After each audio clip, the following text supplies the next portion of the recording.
저는 오늘 일단 영어과 대표해서 제가 이제 중3이 되는 학생들이 앞으로 이제 영어 공부 어떻게 해야 될지에 대해서 말씀드리려고 나왔고요.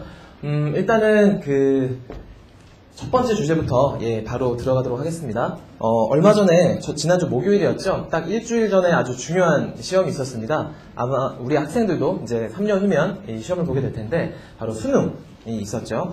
올해도 역시나 그 예측을 좀 빗나갔던 것 같습니다. 원래는 되게 쉽게 나온다고 했고 또 이제 절대평가로 전환되기 직전의 시험이기 때문에 난이도가 좀 쉽게 출제될 것이다 라는 예측이 많이 있었어요. 근데 제대로 뒤통수를 쳤죠. 영어가 변수라고 할 정도로 어렵게 나왔습니다. 하지만 어쨌든 우리 아이들이 이제 앞으로 수능 영어를 보게 될 때는 이런 상대평가가 아니라 절대평가로 보게 될 텐데 아시다시피 90점부터 1등급이 나오는 그런 체계가 됩니다. 자, 이제 올해까지의 상대평가에서는 4%, 상위 4% 학생이니까 대략적으로 평균적으로 한 60만 명 정도가 매년 수능을 응시를 하죠. 왔다 갔다 하긴 하는데 한 2만 4천 명 정도가 1등급을 받았습니다. 근데 이제 90점부터라고 했을 때 전문가들이 예측한 수치인데요. 정확할 수는 없을 수도 있어요. 근데 이제 보통은 한 14에서 16% 사이라고 지금 예측을 하고 있고 이 수치가 의미하는 것은 약 9만 명 정도의 학생이 이제는 수능 영어에서 1등급을 맞게 될 가능성이 높아지겠다. 즉 수능 영어의 변별력이 사라진다는 것과 동일한 어떤 의미를 갖는 그런 시대가 열린 겁니다. 9만 명이라는 숫자는요. 서울에 있는 4년제 대학의 정원 전체를 합친 숫자보다도 많게 되는 거죠. 즉 대학에서는 아마도 수능 영어의 사라진 어떤 변별력을 다시 가리기 위해서 어떤 생각을 하게 될 텐데 그래서 두 가지를 좀 말씀드리고 싶어요.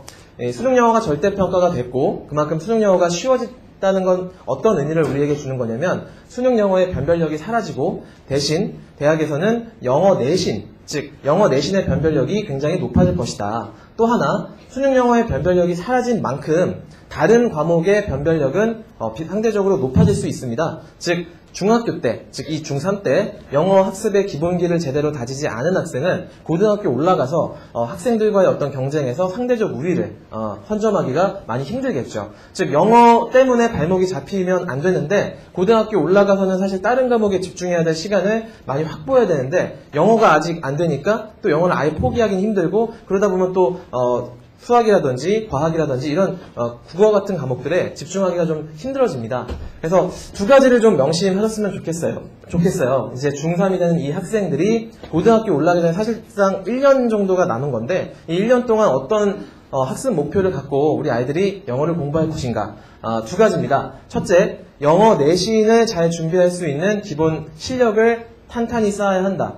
그 영어 실력을 탄탄히 쌓기 위한 두 가지 아주 기본적인 것이 있습니다. 바로 문법이랑 어휘인데요. 오늘 그 두 가지를 어떻게 공부할지 그리고 그 두 가지를 잘 공부하기 위해서 저희 학원이 어떤 프로그램을 마련했는지를 말씀드리고 오늘 저는 물러나도록 할 건데요. 자, 일단 첫 번째는 내신이에요. 자료집 12페이지를 한번 펼쳐봐 주십시오. 자료집 12페이지에는 중등부의 내신이 어떤 성향으로 나오는지가 나와 있는데요.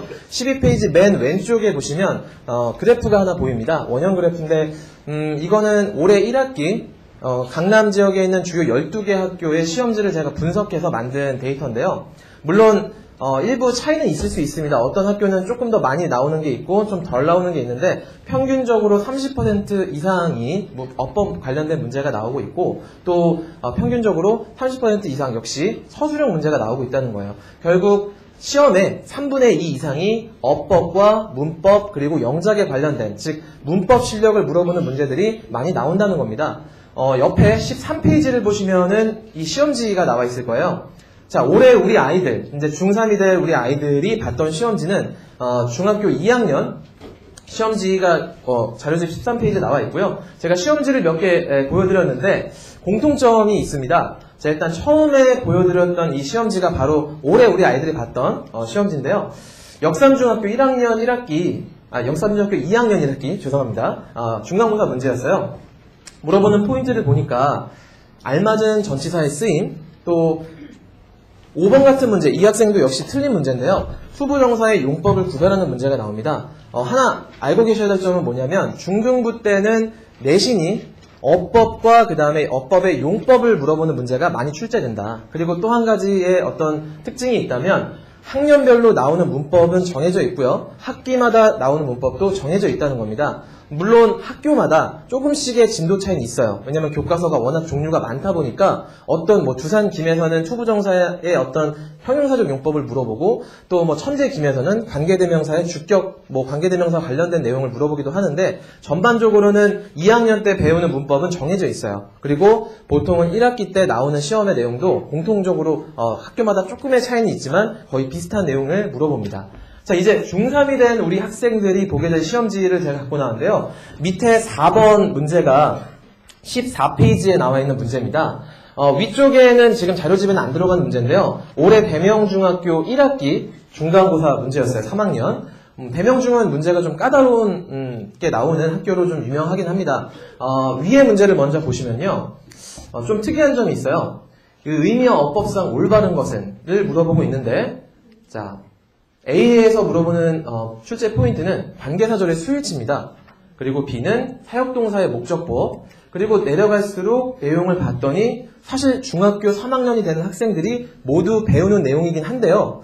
뭐 E라든지 아니면은 뭐 A 같은 건 사실 1학기 때 안 배우는 학생들도 있어요. 즉 중3의 전체 범위를 3학년 1학기 중간고사 때 물어본다는 겁니다. 그게 좀 이상해서 제가 찾아봤어요. 이럴 리가 없는데 어떻게 이렇게 문제가 어렵게 나오지? 해서 찾아봤더니 알고 봤더니 2011년도에 고2 학생들이 풀었던 그 모의고사에서 문제를 따와서 변형을 했더라고요. 그러니까 이런 문제가 나온다는 겁니다. 즉 문법의 어떤 기본기를 잘 다지지 않은 학생은 이런 문제를 접했을 때 틀릴 수밖에 없어요.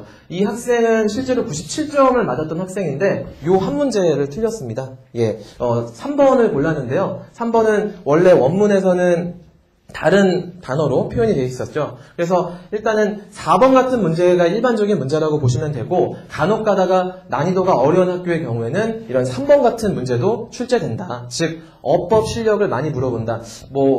사실 이런 문제가 나오면 반칙이에요. 왜냐면 고등학교 정도는 돼야 물어볼 수 있는 포인트인데 이런 문제를 출제할 수밖에 없는 학교 선생님들의 고충도 약간은 이해가 됩니다. 왜냐하면 워낙 영어를 잘하는 학생들이 많은 지역이다 보니까 학생들의 어떤 우열을 그래도 가리기 위해서는 아무래도 학생들이 많이 힘들어하는 또 까다로워하는 그런 문법 문제를 많이 출제할 수밖에 없죠. 자, 일반적인 중3의 문제는 4번 같은 문제인데요. 자료집 14페이지에 나와 있는 문제입니다.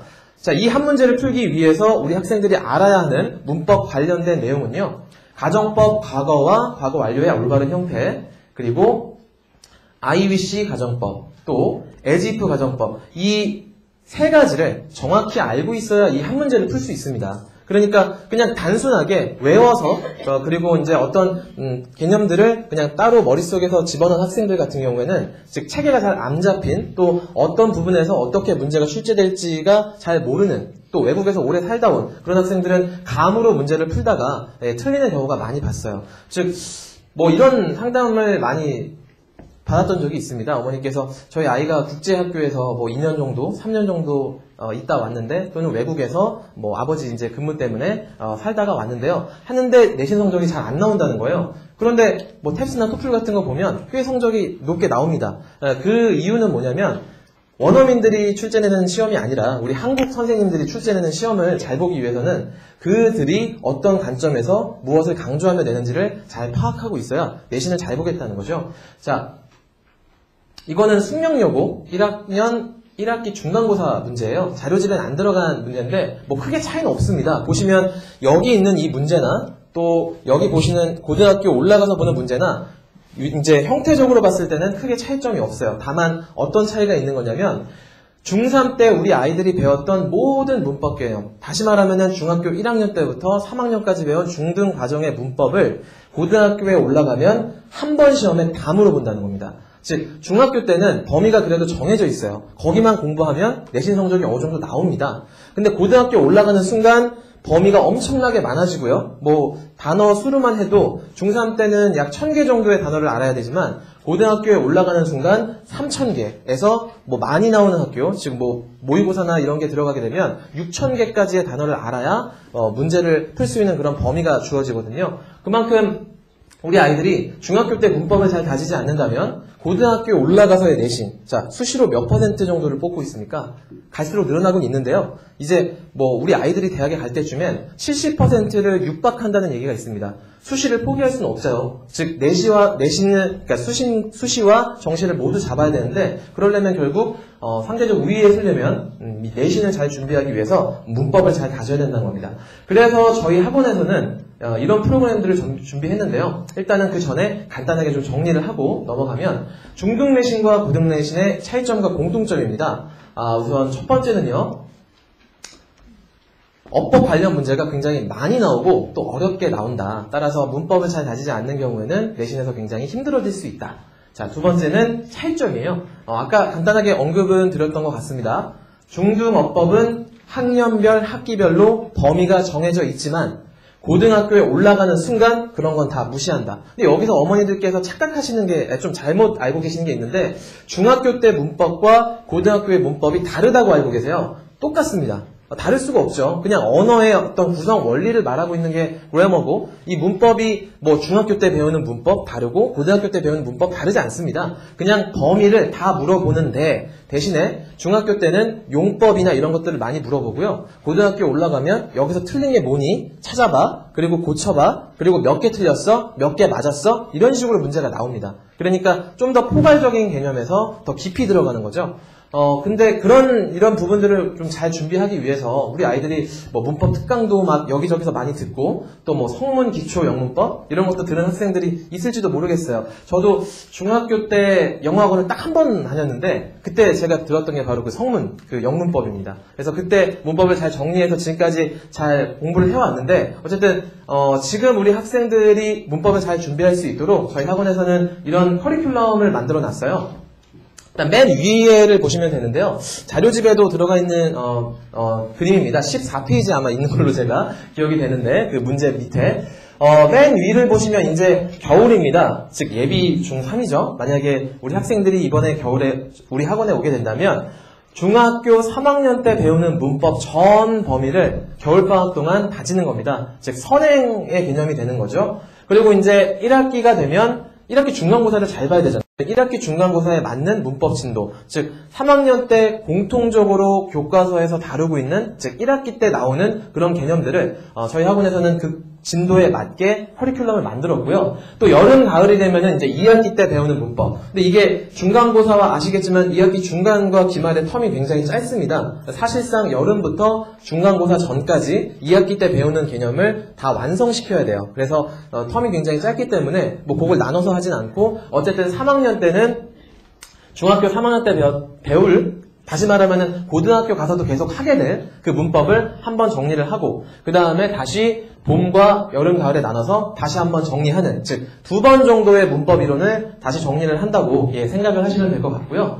그 다음에 요거는 자료집에 안 들어간 개념입니다. 좀 화면을 그냥 보시면요. 뭐 멀리 계셔서 좀 자세하게 안 보이실 수 있는데 그냥 이것만 보시면 될 것 같아요. 단어가 지금 주어져 있고요. 이 단어를 올바르게 배열하는 것을 물어보고 있습니다. 자, 이거는 중학교 2학년의 문제예요. 그리고 또 하나의 화면을 보여드리면 중3의 문제입니다. 자, 밑에 문제를 보시면 또 단어를 이렇게 주고 배열하는 걸 물어보고 있어요. 그죠? 공통점이 보이시죠? 자, 이제 마지막으로 고등학교 1학년 올라가서 보는 문제, 서술형 문제. 역시 단어를 주고 올바르게 배열하는.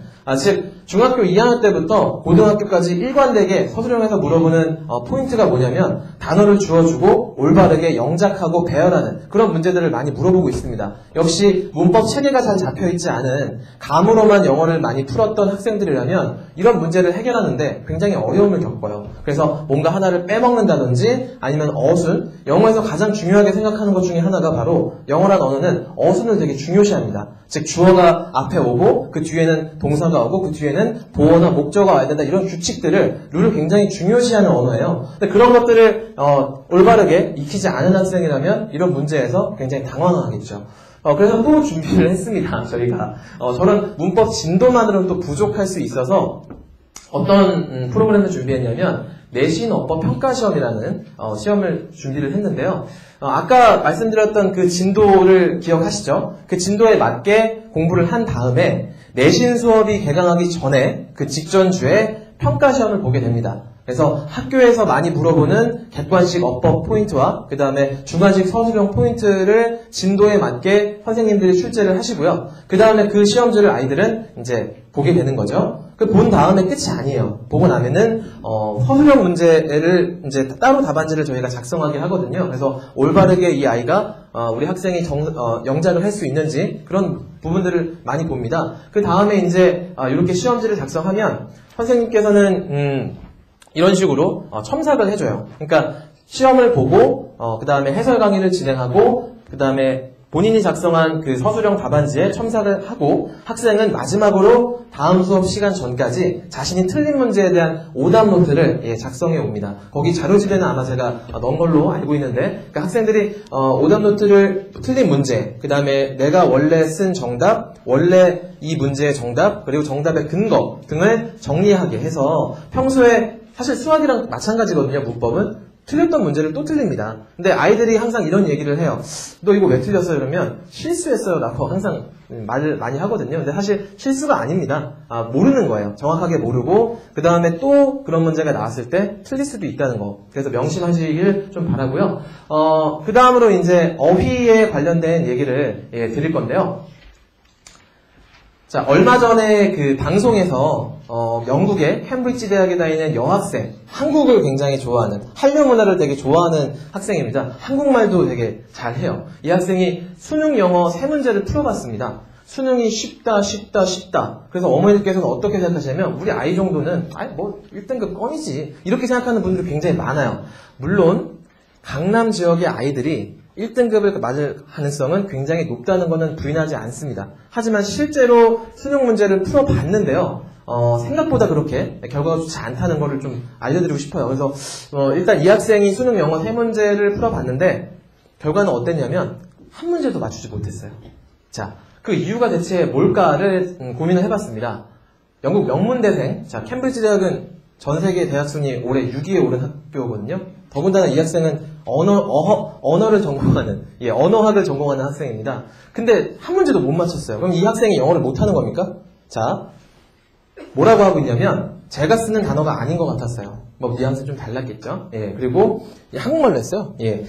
매일매일 쓰는 단어도 아니었고요. 다시 말하면 자연스러운 영어 또는 유창성에 중심을 둔 영어 학습을 한 학생들은 수능에 나오는 단어, 또 내신에 물어보는 어떤 단어, 즉 우리나라 사람이 만든 그 교과서와 EBS 교재에서 나오는 그 단어를 정복하지 못한 채는 독해나 문법 문제를 잘 풀 수 없다는 겁니다. 그래서 저희는 만들었습니다.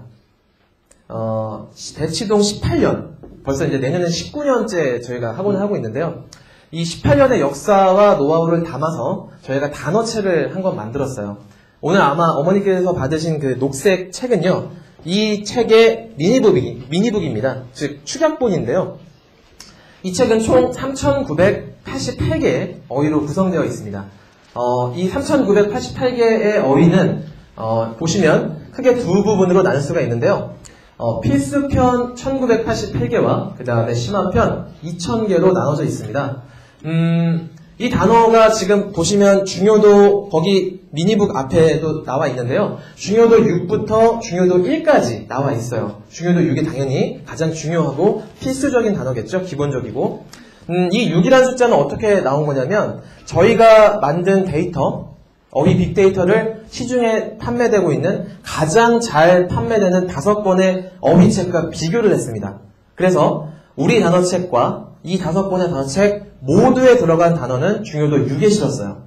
얼마나 중요한 단어입니까? 기출이 수도 없이 된 단어예요. 즉, 이 단어만 정복해도 독해를 하는데 굉장히 도움이 많이 되는 그런 단어겠죠. 그래서 6부터 5, 4, 3, 2, 1이 그런 식으로 이제 순서가 정해져 있고요. 한 번밖에 안 나온 단어긴 하지만 어쨌든 내신, 강남, 서초, 송파 지역의 주요 학교의 내신과 그 다음에 수능에서 또 한 번 이상 나왔던 그런 중요한 단어들입니다. 그래서 이 단어를 일단 중등부에서는 심화편은 건들지 않습니다. 일단 들어오게 되면 필수편, 저것만 사실 정복해도 수능 영어 정도는 굉장히 쉽게 1등급을 정복할 수 있거든요. 자, 밑에 심화편은 혹시라도 단어 실력이 굉장히 뛰어난 어떤 학생이 한 학기나 두 학기 만에 이 필수편을 마스터한다. 그러면 일로 넘어가면 돼요. 그리고 고등학교 올라가서도 마찬가지인데, 자, 일단은 이런 훌륭한 단어책만으로는, 뭐, 학생이 공부하는 게 쉽지 않을 수 있어요. 그래서 저희가 프로그램을 또 만들었는데, 그 전에 좀 우리 학생들의, 기분, 한번 간접 체험해보면 어떨까 싶습니다. 아까 중요도 6을 말씀드렸어요. 그만큼 되게 중요한 단어고 굉장히 어떻게 보면 쉬운 단어 아닌데 어쨌든 그만큼 기본적인 단어라는 거죠. 자, 이 미니북의 6페이지를 한번 펼쳐봐 주시겠습니까? 자, 6페이지를 보시면 좌측에 10개의 단어가 있어요. 이 10개의 단어를 한번, 물론 지금 평상시에 영어 공부를 안 하시겠습니다만 과거의 어떤 기억을 좀 떠올려 보시면서 우리 아이들이 매일 학원에 오면 40개에서 50개 단어를 보거든요. 한 30초에서 1분 정도를 갖고 얼마나 아는 단어가 있는지 한번 확인해 보시겠어요? 자, 이 10개를 아시면 그냥 딱 봤을 때 이 단어 하면서 이렇게 체크를 하시면 됩니다. 뭐 옆에 컨닝은 하지 마시고요. 생각보다 이게 알 것 같기도 하고 모를 것 같기도 하고 또 뭐 그냥 관심이 없는 어머님께서도 계신 것 같은데, 일단은 이 10개의 단어에 대한 정답은 뒤에 36페이지에 있습니다. 한번 확인해 보시면 좋을 것 같아요. 이렇게 모든 단어장에서 6번이나 나온 이 중요한 단어, 사실은 이렇게 쉽고 기초적인 단어도 생각보다 생각만큼 쉽지 않다는 거. 그래서 우리 아이들도 한번 궁금할 것 같아요. 지금까지 영어 공부를 굉장히 오랫동안 하지 않습니까? 우리 아이들이. 뭐 어떤 아이들은 영어 유치원부터 다녔던 학생들도 있을 거고요. 뭐 지금까지 많은 학원들을 다니면서 풍부한 영어 학습을 했을 거라고 저는 생각을 하고 있어요. 물론 학원을 안 다니는 학생들도 있겠지만, 근데 그런 학생들이 대체 몇 개의 단어를 알고 있는지, 즉 우리 학생이 대학을 가는데 또 내신에서 1등급을 맞는데 가장 중요하고 필수적인 이 단어 3,988개, 그 중에서도 가장 필수적인 1,988개 중에 몇 개를 아는지 궁금하지 않으십니까? 그래서 저희는 오픈을 했습니다. 저희가 단어 진단평가라는 프로그램을 만들었는데요.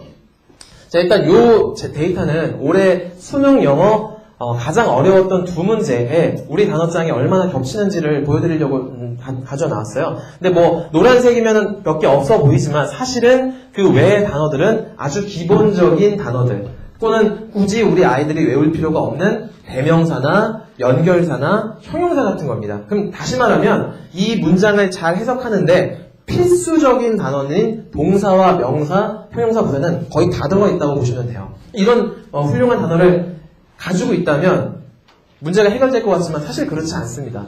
자, 공부가 왜 힘들까요? 했던 걸 또 해야 돼서 힘들어요. 아이들은 거기서 지치는 겁니다. 이거를 또 보고 또 보고 또 보면 1등급이 보이는데 거기까지 가는 게 너무 힘들어요. 즉 아직은 우리 아이들 이제 중3이 되지만 혼자 공부하는 거 쉽지 않습니다. 그래서 저희가 만들었는데요. 진단평가입니다. 자, 저희 학원을 등록을 하지 않으셔도 이 단어는 꼭 보라고 좀 권해드리고 싶어요. 그러니까 뭐 어떤 학원에 다닐 필요가 없으니까 그래도 궁금하지 않나요? 우리 아이들이 얼마나 단어를 알고 있는지를 평가받는 프로그램인데, 일단 최초 진단평가라는 거는 아까 말씀드렸던 그 필수편 1988개를 우리 아이들이 이렇게 저희가 자체 개발한 프로그램을 통해서 시험을 보는 겁니다. 보게 되면 개별 성적표가 나오게 돼요. 몇 개의 단어를 맞췄고, 즉 중요도 6의 단어는 몇 개를 알고 있고, 5는 몇 개를 알고 있고, 4는 몇 개, 이런 식으로. 자, 그렇게 본 다음에 나만의 단어장이 생성이 되는 겁니다. 즉 단어책이 딱 나오는 게 아니고요. 저희 단어장은 그대로 있고 본인이 맞은 문제의 목록을 저희가 알려줘요. 그러면은 그 학습 진도표와 함께 교재 맨 앞에 붙이게 되면 틀린 어휘만 체크해가지고 저희가 공부를 하게 되는 겁니다. 그렇게 일주일에 100개씩의 어휘를 정말 내가 모르고 그러니까 지금까지 우리 아이들은 어떤 식으로 영어를 공부했냐면 아는 단어 모르는 단어 합쳐서 그냥 기계적으로 매일 1부터 3, 뭐 그 다음에는 3부터 6 이런 식으로 공부를 했거든요. 그런 비효율적인 학습이 아니라 내가 알고 있는 단어는 제외하고 정말 모르는 단어만 골라서 공부를 하는 거죠. 그래서 이렇게 본교재에 이제 보면은 체크박스가 있는데요. 본인이 아는 단어를 체크하고 이제 모르는 단어만 그렇게 공부를 하게 되는 겁니다. 그리고 나서는 여기서 끝이 아니에요. 이제 학기 말이 되면 본인이 최초에 봤던 그 진단평가에서 틀렸던 어휘들이 있지 않습니까? 예를 들어서 만약에 900개를 틀렸다. 그러면 그 900개를 다시 한번 학기 말에 확인하는 평가가 있어요. 물론 이거는 외부생들은 네, 힘듭니다. 그러니까 재원생들은 그러니까 학기가 끝날 때 얼마나 단어가 늘었는지를 확인해주는 그런 시스템이거든요. 그렇게 됐을 때 틀린 어휘가 또 있지 않을 겁니까? 900개 중에 만약에 한 학기 동안 열심히 공부해서 400개를 내가 또 공부를 내 걸로 만들었다. 그럼 나머지 500개는 다음 학기로 이월돼서 또 계속 집요하게 추적을 하는 겁니다. 그래서 이런 프로그램을 바탕으로 저희가 강력한 두 개의 무기, 문법과 그 다음에 어휘, 다른 건 모르겠어요. 이 두 가지만 확실하게 잡으면 영어 1등급 문제 없다고 생각합니다. 영어 학습의 본질은 바뀌지 않아요. 중요한 건 어떻게 접근해서 어떻게 공부할 것이냐가 제일 중요합니다. 그리고 그 과정에서 우리 아이들이 어떻게 공부하게 잘 유도를 해주고 점검해주고 확인하고 추적하고 관리할 것인가가 중요하다고 생각을 합니다. 사실 여기 우리 아이들의 목표가 있어요. 여기 우리 아이들의 꿈이 있습니다. 이 꿈과 목표를 달성하는데 가장 중요한 실력은 사실은 아직까지는 우리나라에 사는 우리 좀 안타까운 현실일 수도 있지만 공부를 잘해서 좋은 대학에 가서 일단은 좋은 유리한 출발을 하는 거죠. 우리 아이들이 이 목표 하고 있는 이 대학에 잘 갈 수 있기 위해서 즉 수능과 내신에서 1등급을 맞을 수 있도록 저희 깊은 생각 어학원이 1등급 달성의 열쇠를 제공해 드릴 것을 약속드리면서 오늘 설명에 좀 마치도록 하겠습니다. 감사합니다.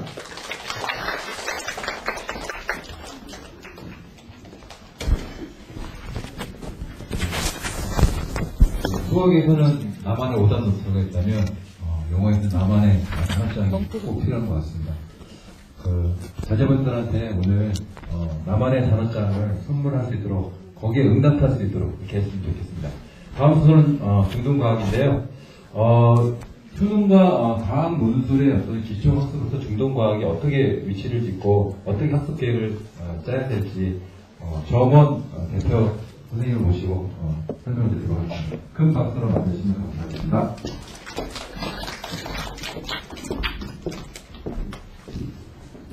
안녕하십니까, 정원입니다. 저는 현재 깊은 생각 과학학원 대표 강사를 맡고 있고요. 재작년부터 올해까지 미래엔 출판사에서 출간된 올리드 중학과학 전 학년 저자와 그다음에 올리드 고등과학, 지구과학, 고등과학의 검토위원을 맡고 있습니다. 책을 혹시 이제 구입해서 보시게 될 때 정원이라는 이름을 찾으시면 안 되고요. 정하나라는 본명으로 되어 있습니다. 제가 뭐 큰 범죄를 저질러서 이름을 바꾼 건 아니고 어릴 때부터 그 한 글자 외자 이름에 대한 로망이 있었습니다. 굉장히 예쁘잖아요. 제 친구 중에 최령 이런 친구도 있었는데 그 친구를 령아 그러고 엄마가 부르시면 되게 이쁜 거예요. 근데 뭐랄까 제 이름은 제 나이 때 굉장히 흔한 이름이었거든요.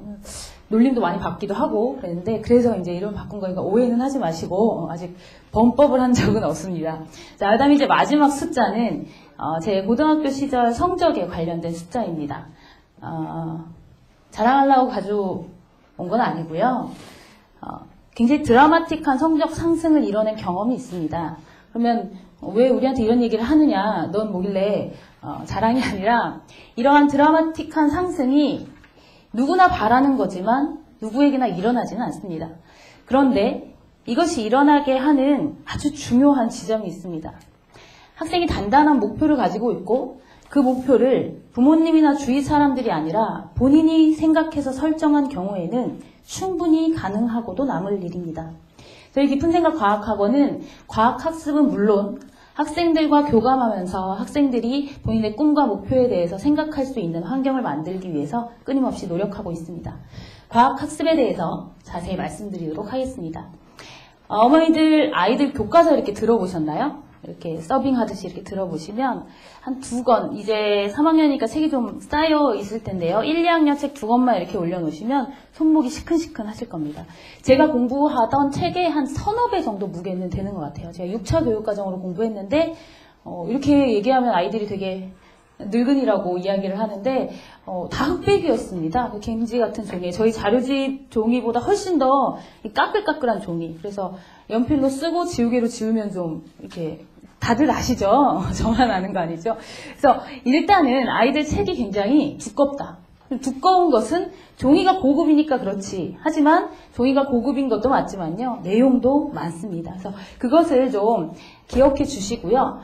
또한 중등과학 과학은 고등과학의 기본이 됩니다. 중등과학을 잘 못했던 학생이 짠 하고 고등과학을 잘 하지는 않습니다. 그래서 그 부분을 기억하시고 특히 이과를 진학할 학생의 경우에는 이 과학탐구가 상위권 대학 진학의 필수 조건이 된다라는 걸 기억하셔야 됩니다. 아이들이 이름을 알고 있는 대학, 아까 이제 영어 원장님이 대학을 이제 좀 보여주셨는데요. 아이들한테 아무 얘기도 안 하고 그래서 대학 아는 거 다 얘기해봐 그러잖아요. 그럼 앞에 나왔던 대학 그게 많지 않거든요. 다 되지 못합니다. 한 대여섯 개쯤 되고 나서는 이렇게 합니다. 아이들이 알고 있는 대학에서는 모든 대학에서 수시든 정시든 간에 이과의 경우에 과탐이 반영이 됩니다. 그래서 아이들의 가능성을 늘리기 위해서라도 중학교 때부터의 과학학습은 굉장히 중요합니다. 그러면 진짜냐? 대학에서 그렇게 반영을 하느냐? 한 가지만 제가 가지고 왔는데요. 수시 모집에서는 서울 소재 상위권 대학들은 이과면 국영수 과의 성적이 다 반영이 됩니다. 그래서 정시만 한번 보여드리겠는데요. 앞에 나와 있는 8개 대학 중에서 서울대와 서강대를 제외한 모든 대학은 수학의 반영 비율, 이건 이제 수능을 보고 그 수능 성적을 반영하는 비율입니다. 수학의 반영 비율과 과학의 반영 비율이 같습니다.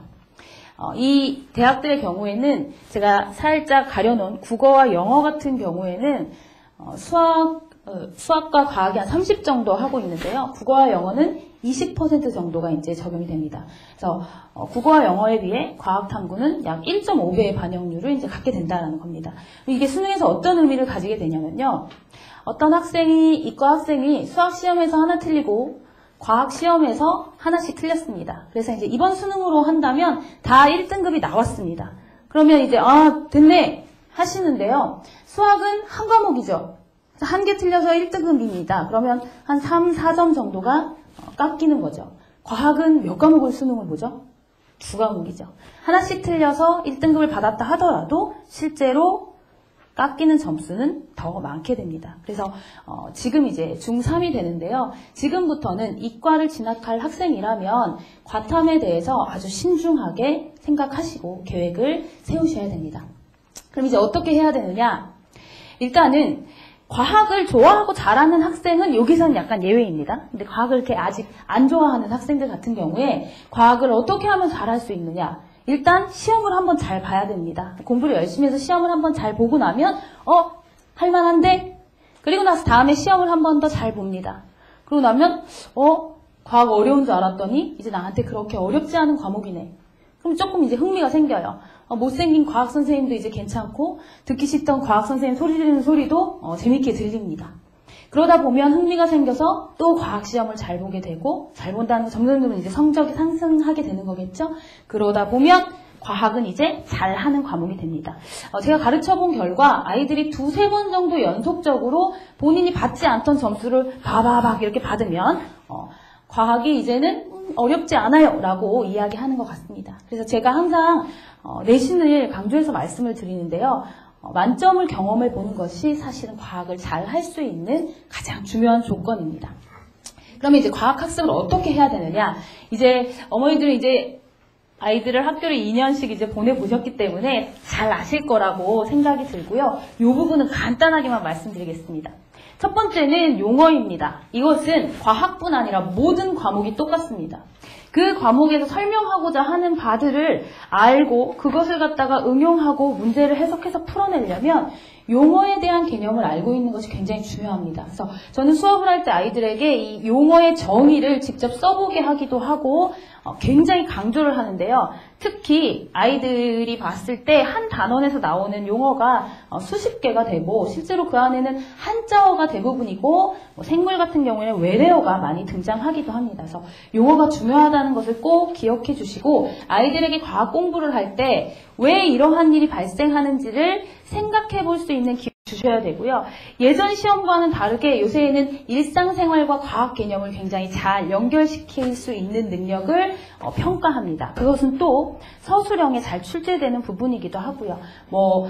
예를 들면 그런 문제들이 나옵니다. 빗방울의 질량이 얼마고 빗방울이 높이 몇 킬로미터에서 이제 몇 킬로미터에 있는 구름에서 떨어졌는데 왜 나는 사람들은 상처를 받지 않느냐. 이런 것을 이 에너지 보존 법칙 이용해서 설명하는 그러한 문제가 나오기도 합니다. 그래서 뭐 냉장고를 열었을 때 왜 계란은 문짝에 있느냐 이런 것들을 아이들은 설명해낼 수 있어야 됩니다. 냉장고에 보면 계란을 아래쪽 그 칸에 막 깊숙이 넣어 놓으시는 분은 없잖아요. 사실 계란은 그렇게 낮은 온도에서 보관해야 될 필요가 없기 때문에 근데 그런 것들도 교과서에 나옵니다. 그래서 아이들이 항상 왜 이러한 일이 벌어지는지를 생각할 수 있어야 됩니다.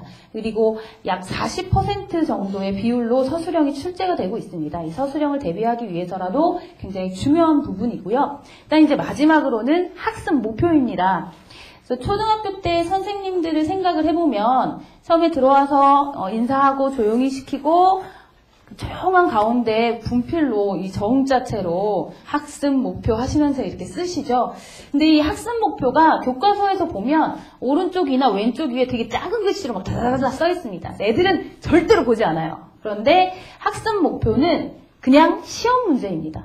학습 목표 이퀄 시험 문제에서 학습 목표에서 뭘 알아보자. 그럼 그걸 알아보면 그것만 공부해도 사실 과학시험 85점 이상은 충분히 나오고도 남습니다. 그래서 학습 목표가 중요하다는 것 아이들이 이건 제가 사실 어머니들보다는 아이들한테 이야기를 해야 되는 건데 계속적으로 이야기를 하도록 하겠습니다. 자, 그 다음에 이제 많은 분들이 궁금해하시는 이 내신과 선행입니다. 이제는 바로 내년이기 때문에 선행에 대한 생각을 이제 많이 하고 계실 텐데요. 저희 중3 아이들도 중3 과학이 잘 되지 않으면 선행을 시키지 않습니다. 자, 지금 하고 있는 공부가 잘 되고 평가를 받았을 때 만족할 만한 결과가 나온다라고 하면 지금 당장 뭐 물원화원 여태까지 공부를 그렇게 과학 공부를 힘들지 않게 해온 학생들, 꾸준히 A를 받아온 학생들은 그냥 지금 하셔도 됩니다. 근데 그렇지 않은 경우에는 중학교 3학년 과학을 제대로 하는 것이 중요합니다. 자, 중3 과학은 고등과학이랑 굉장히 직접적으로 연결이 되어 있습니다. 어머니들 자료집 38페이지를 이제 보시면요. 이 이야기를 하는 김에 중3 과학을 먼저 이야기를 할 텐데요. 두 번째 이제 내용에 단원과 고등과학에서 어떻게 연결되었는지 이런 것들이 이제 나와 있습니다. 실제로 1단원은 전기와 자기라는 단원인데요. 뭐 정전기 배우고요. 저희 전류, 저항, 전압 이런 것들 배우고 그다음에 이 전자기 유도, 전류가 흐를 때 자기장이 발생하고 뭐 자석이 움직일 때 전류가 발생하고 이러한 것들을 이제 배우게 됩니다. 이것은 고등과학에 나오는 이제 정보 저장과 활용이라는 단원, 물리원에 나오는 이제 전기와 자기라는 단원에 그대로 나오는 내용입니다. 물론 중학교 때 내용보다는 조금 더 어려워지겠죠. 자, 그 예로 들어드린 1단원 말고도 다른 모든 단원이 이제 직접적으로 연결되어 있는데요. 화학 같은 경우에는 중학교 3학년 화학이 이제 2단원이 나옵니다. 그래서 이 2단원은 화학원을 배우는 기본적인 개념들을 이제 싣고 있고요. 생물이 조금 이제는 생명과학인데요. 생명과학 같은 경우에는 그 수능 생원에서 1등급을 가르는 문제가 어느 단원에서 출제되는지 아시는 분들 계시죠? 유전에서 출제됩니다. 그 유전을 이제 처음으로 배우는 단원이 나옵니다. 올해 처음 교과서가 적용돼서 아이들을 가르쳐 봤는데, 처음에는 유전을 좀 헤매긴 합니다. 잘하는 친구들도 이게 눈에 보이는 게 아니기 때문에 아이들은 좀 힘들어하는 경향이 있습니다. 그래서 지금 우리 아이가 과학을 그렇게 좋아하지 않았고 과학 공부를 좀 힘들어했다라고 이제 생각하시는 부모님들. 그런데 이과를 보낼 거다. 그랬을 경우에 그럼 이과 보내야 되니까 빨리 원과목 다 한번 돌려야지라고 생각하실 것이 아니라 중학교 3학년 과학을 더 단단하게 하는 것이 훨씬 더 효과적이고 중요합니다. 저희 아이들도 계속 그렇게 하고 있습니다. 제가 저희 아이들은 막 몰래 시키고 이런 것이 아니라 그렇게 하고 있습니다. 그래서 그 부분을 이제 기억해 주셨으면 좋겠고요. 이제 앞쪽으로 한 장만 넘기셔서 중등과학과 고등과학의 연계를 보여드리도록 하겠습니다. 앞에 있는 문제는 왼쪽 문제는 중학교 2학년 서일중학교에서 기출됐던 문제인데요. 서일중학교가 서초동에 있어서 뭐 강남구 아닌데 라고 생각하시겠지만 지금 제가 생각했을 때 현재 강남 서초 시험 문제 중에는 거의 뭐 탑으로 어렵다라고 볼 수 있습니다. 꽤 문제가 많이 어렵게 출제되는 학교인데요. 자, 여기 16번의 문제가 온대 저기압에 대한 문제입니다. 이 시옷자 선 보이시죠? 온대 저기압은 별거 아니고 온대 지방에서 만들어진 저기압인데요. 이 시옷자 모양이 온대 저기압입니다. 그래서 온대 저기압의 특징을 이제 물어보고 있는 문제고 보기가 기억 니은, 디귿, 리을이 있죠. 잔인한 것 같습니다. 이게 2학년 1학기 기말에 나왔던 문제인데요. 2학년이면 그냥 되게 꼬맹이들이잖아요. 근데 그런 아이들한테 이렇게 리을, 좀 심한 학교들은 미음, 비읍, 시옷, 니은까지 나오기도 하고 그럽니다. 좀 못됐다고 제가 항상 선생님들이 못됐네 라고 이야기를 드리는데요. 이런 문제가 있는데 오른쪽에 있는 문제는 올해 고3들이 봤던 9월 모의평가 지구과학 문제입니다. 뭔가 시옷자가 보이시죠? 중간중간에. 자, 저것이 이제 온대저기압이죠. 어떻게 보면 오른쪽에 있는 문제보다 왼쪽에 있는 문제는 전선의 모양을 표시를 안 해줘서 그것까지도 알아야 되는 부분입니다. 그래서 실제로 아이들이 왼쪽 문제를 풀 수 있는 아이들은 오른쪽 문제도 거의 대부분 풀어냅니다. 그래서 지구과학이나 생명과학 같은 경우에는 중학교 때 나왔던 그림이 고등학교 때 굉장히 많이 나옵니다. 그거보다 조금 더 어렵게 배우긴 하겠죠. 하지만 이 온대저기압을 배우면서 이게 이런 거였어 라고 확실하게 공부하고 이거 시험 볼 때 다 맞았었는데 이런 학생들과 이걸 처음 봐. 이거 그때 맞다. 나 그때 공부 안 하고 폭망했는데 아이들이 그런 말 많이 쓰는데요. 이런 경우에는 사실 어렵게 되겠죠. 그래서 지구과학과 생명과학 같은 경우에는 중학교 때 배웠던 개념과 그림, 그래프들이 많이 중첩된다라는 걸 기억해 주시고요. 그 다음에 이제 두 번째는 물리 부분에 대한 문제입니다. 왼쪽에 있는 문제는 대왕중학교 1학기 중간고사에 나왔던 문제입니다. 이제 마찰에 의해서 정전기가 발생되는 개념을 묻는 문제고요. 오른쪽에는 작년에 출제된 물리원에 나왔던 문제입니다. 이 마찰 전기로 만들어진 대전체를 가지고 정전기 유도를 이제 물어보는 문제인데요.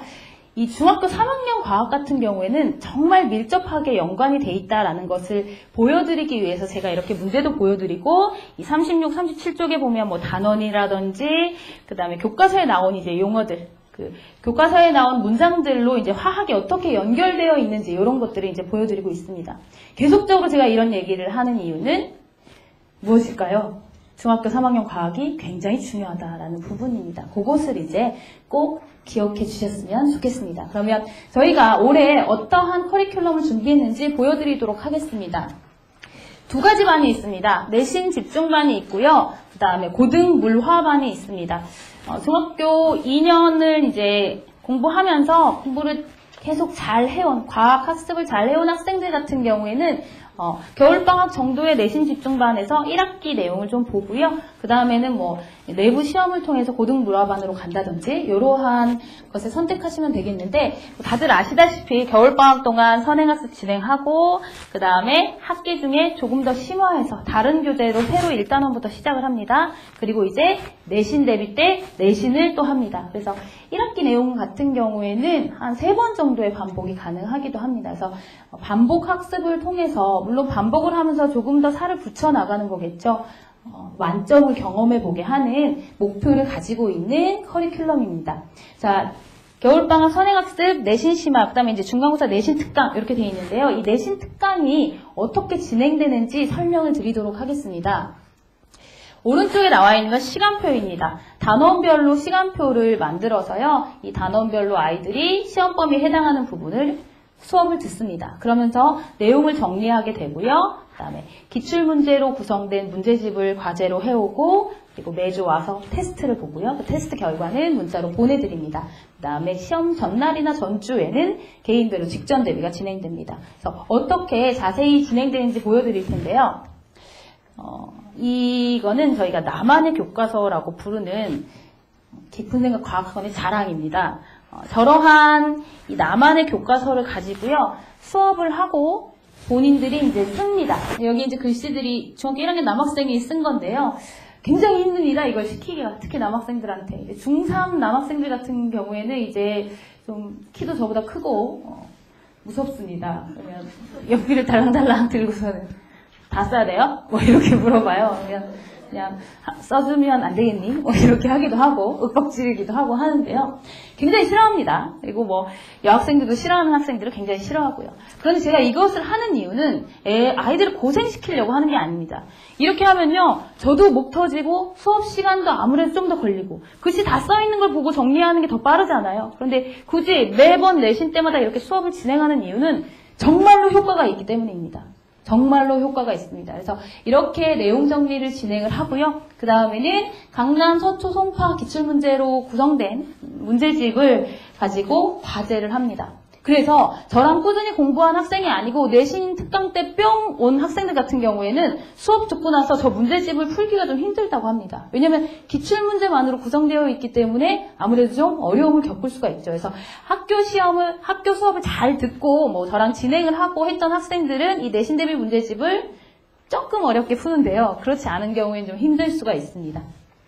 그 다음에 이제 내신 테스트, 2주차부터는 테스트를 보는데요. 제가 문자를 이렇게 보내드립니다. 그런데 점수를 보내드리지는 않고, 성취도로 보내드리는데, A 성취도를 받은 경우에는 학교 시험에서 만점에서 한 95점 이상? 그러니까, 아주 상위권, 한두 문제 정도, 실수로 틀리는 정도가 이제 나온다라고 생각하시면 되고요.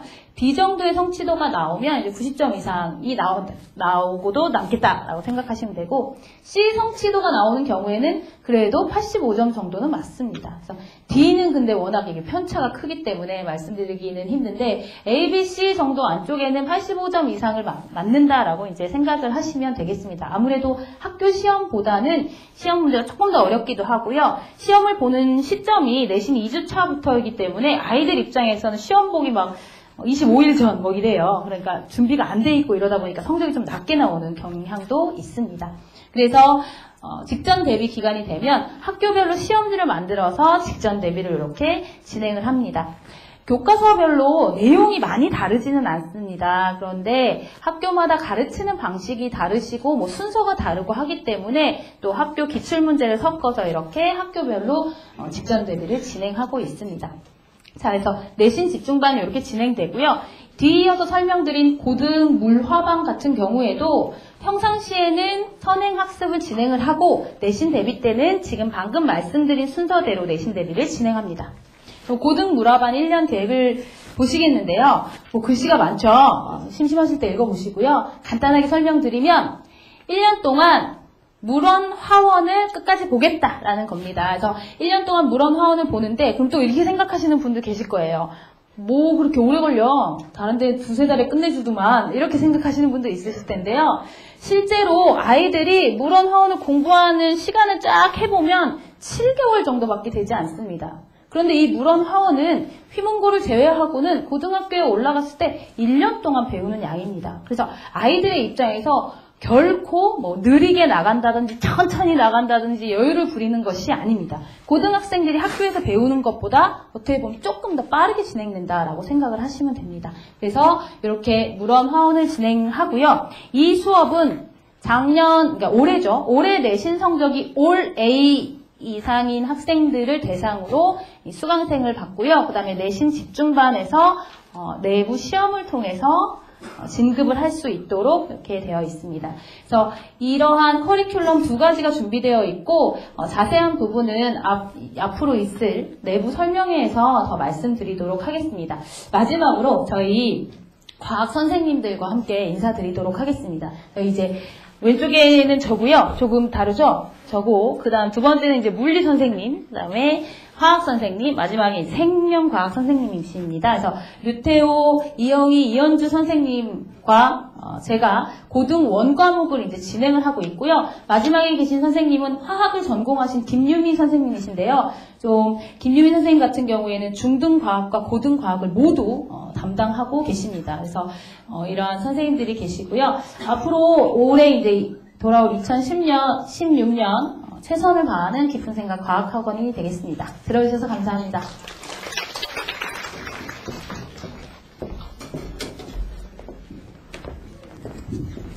네, 과학학원이 이제 학생 개원해서 이번 주 토요일 날 저희 본원 옆에 새로운 반에서 아이들이 쾌적한 공간에서 공부할 수 있도록 준비 중입니다. 지금 마지막 수사인데요. 중등수학. 지금 12월 달에 우리 저희 아이들 기말 시험을 보죠. 그래서 지금 이 단원, 지금까지 공부했던 중에서 제일 좀 어려운 기하 시험을 남겨두고 있습니다. 뭐 도용의 닮음 뭐 이런 거 있죠. 근데 이런 자기학년 심화를 어떻게 해야 될지, 또 지금 많은 학생들이 고등 수학 선행을 좀 하고 있고 본격적으로는 저희 중3에서 본격적인 고등사 선행을 하게 됩니다. 그것을 어떻게 준비해야 될지 중등수와 김성호 원장님 모시고 설명드리는 시간을 갖도록 하겠습니다. 큰 박수로 맞으시면 감사하겠습니다. 예, 반갑습니다. 깊은 생각 중등수학 원장 김성호입니다. 자, 오늘은 좀 하기 전에요. 이제 지금 설명회만 연일 3일째 하고 있어서 매우 피곤합니다. 예, 화요일날은 예비 중의를 했고, 어저께는 예비 중의를 했고, 이제 오늘 마지막 예비 중3입니다. 일단 예비 중3은요, 예비 중일 중이 어머니들하고 조금 마음이 좀 다르실 건데, 일단 먼저 그것부터 좀 해보고 하겠습니다.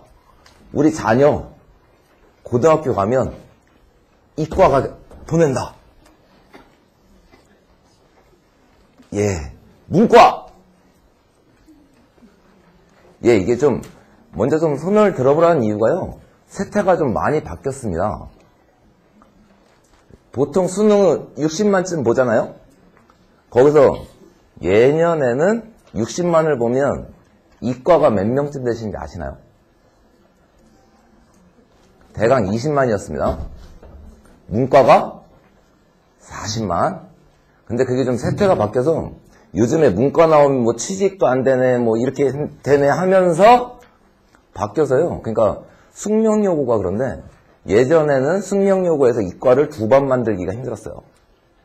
근데 요즘에는 숙명여고마저도 반반입니다. 그러니까 일단은 그게 좀 바뀌어서 이제 대부분 어머니들이 다 우리 아이는 이과 이렇게 좀 바뀌어가는 분위기. 제가 학생일 때 그랬거든요. 남자는 무조건 이과. 그래서 좀 그런 분위기가 좀 납니다. 그래서 오늘 이야기는요, 예비 중3이어서 이게 좀 어머니들이 마음이 좀 급하실 건데요. 항상 걱정되는 게 있습니다. 제가 하는 얘기가요, 이 동네 다른 데서 듣는 얘기랑 달라요. 그러니까 제 얘기 들을 때는 맞아 하다가요, 문을 열고 나가시면요, 제 얘기는 마치 안 들은 것처럼, 처음 까먹은 것처럼 하시는데요. 한번 잘 생각해 보셔야 됩니다. 그래서 일단은 이번에 수능을 봤잖아요. 봤습니다. 아직 관심이 없으신가요? 봤는데요. 거기에서 보면 그 기사들 보시면 그런 거 좀 많이 나왔잖아요. 수학이 불수능이었다. 예, 저만 본 것 같습니다. 오늘 좀 이상했습니다. 예, 뭐가 문제냐면요, 그 수학이 불수능이 아닙니다. 그건 어떤 거에 효과냐면요, 작년 수학 때문에 그렇습니다. 작년 수학이 이과가 100점이 커트라인이었잖아요. 1등급이.